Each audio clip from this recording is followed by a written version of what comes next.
Matapos ang mga bus, target naman ngayon ang pamahalaan ng Maynila na limitahan ang bilang ng mga pumapasadang kuliglig. May news to go si Mariz Umali. Hindi lang nagkagulo, nagkasakitan pa noong taong 2010 nang buwagin ang hanay ng mga driver ng kuliglig na nagprotesta sa pagbabawal sa kanilang bumiyahe sa mga pangunahing lansangan sa Maynila. Ngayon, target na naman sila ng lokal na pamahalaan ng Maynila. Matapos daw nitong linisin ang ibang mga kolorum na pampublikong sasakyan kasunod ng bus ban. Ipatutupad daw ito sa susunod na 2 linggo. Kung saan sumusulpot Minsan kaya doon nagiging sanhin ang mga aksidente. Pinakikita natin na tayo mga Pilipino may disiplina rin. Nung sumunod sa batas. Kaya si Eduardo Yangson na nilagyan pa naman ng motor ang dating niyang pedicab para maging kuliglig, nangangamba sa posibleng pagkawala ng kanyang kita. Kawawa naman yung mga naghahanap buhay na umaayos ang pela. Para maging legal din kami naghahanap buhay rito. Kung hindi kami bibigyan ng permit, para kami mga daga rito na hinahabol-habol araw-araw ng mga pulis. Ito rin ang sentimiento ng iba pang kuliglig driver. Sana wag iban lahat ng mga naghahanap buhay. Kuliglig, sidecar, pamotor. Kasi mga mahirap din. Kung ibaba niyan, may isang pamilya ang mabubuto.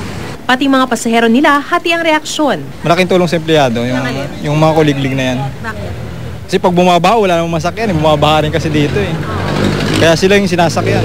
Kung sa ikaluluwag ng traffic sa ating bayan, okay lang. Pero paglilinaw ng Manila government, kailangan lang namang irehistro ang mga kuliglig sa petsang itatakda pa lang para malimita ang pwede nilang daanan, depende sa i-issue sa kanilang sticker at marker. It will be categorized as pedicab or sidecar. Okay. Then what we're gonna do with the machine, we're gonna confiscate it. Tapos, ano mangyayari? And babalik namin sila sa kalye as pedicab, but regulated. Dito sa Pablo Campos Street, maayos na nakalinya itong mga kuliglig, kasama nila yung mga pedicab at mga tricycle. Ayon sa kanila, hindi naman daw sila nakakagulo sa daloy ng trapiko dahil isang linya lamang yung kanilang inuokupa.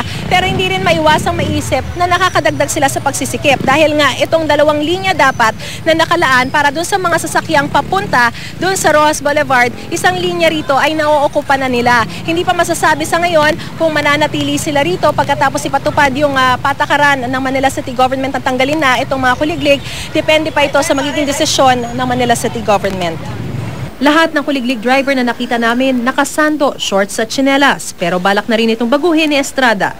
Kasi kung nakatsinelas, pwede dumula sila doon Maaksidente sila. Para sa kanila rin yun. Mariz Umali, GMA News.